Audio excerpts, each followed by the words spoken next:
Hi, my name is Alex Dolphin, and welcome back to another episode of Ex Ante. Today we're going to jump in the case of Parvi versus City of Kingston. This case was heard in the New York Court of Appeals in the year 1977.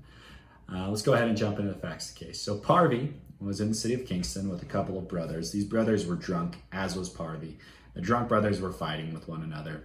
The police were called. Parvi was there trying to break up the dispute. He didn't really cause the fight, and he was just trying to break it up, but he was there, and he was drunk. The police officers dealt with Parvi and his drunkenness by taking him to a place where they just kind of let people just go sober up. So it was basically a golf course, like this old golf course. They just dropped him off there with the intention of him just being there, sobering up, and then figuring himself out the next morning. Parvi was really drunk and wandered into the road, was hit by a vehicle, and was injured. So Parvi brought suit claiming that what the police officers did to him constituted a false imprisonment and intentional tort. The lower courts ruled in favor of the City of Kingston, saying that it wasn't a false imprisonment because Parvi was drunk. And if he was drunk, he couldn't have had conscious awareness of his imprisonment, which is a requirement for the tort. The decision overturns the trial court, and it says that just because Parvi was drunk doesn't mean that he can't satisfy the conscious awareness of his imprisonment component of the intentional tort of false imprisonment. So the court ruled in favor of Parvi, said that he was falsely imprisoned. And the key to take from this case is that if you are drunk under the influence of drugs, you can still be falsely imprisoned. So you don't have to be in a completely sober state of mind to have a conscious awareness of being imprisoned.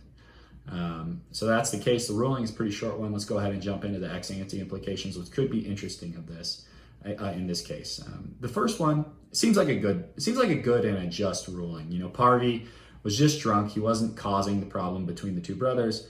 The cops, took him to essentially a drunk tank in the open space, which was a golf course.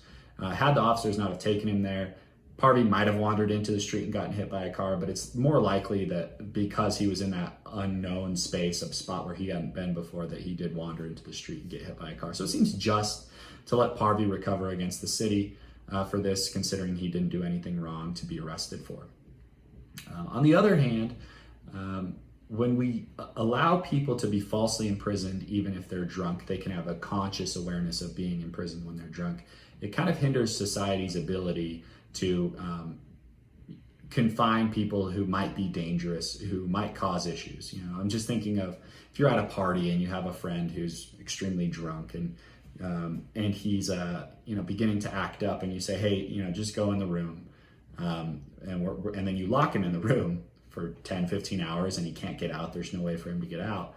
He probably has a suit for false imprisonment, and you can't say that he didn't have a conscious awareness of being imprisoned, because he likely did have a conscious awareness of being imprisoned.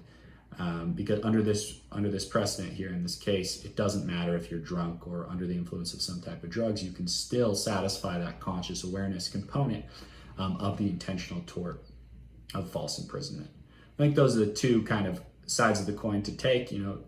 Probably what the court juggled with here is how do we allow Parvi to recover while also making the policy decision of allowing society to confine drunk actors in these cases. And they sided with Parvi, possibly the ex post perspective, the ex ante perspective. There might be some consequences that the court didn't foresee, and that we won't have as much ability to confine drunk or drugged out individuals who might be harmful to society. So thanks so much for watching. I hope you have a nice rest of your day. If you like these videos, go ahead and hit that subscribe button.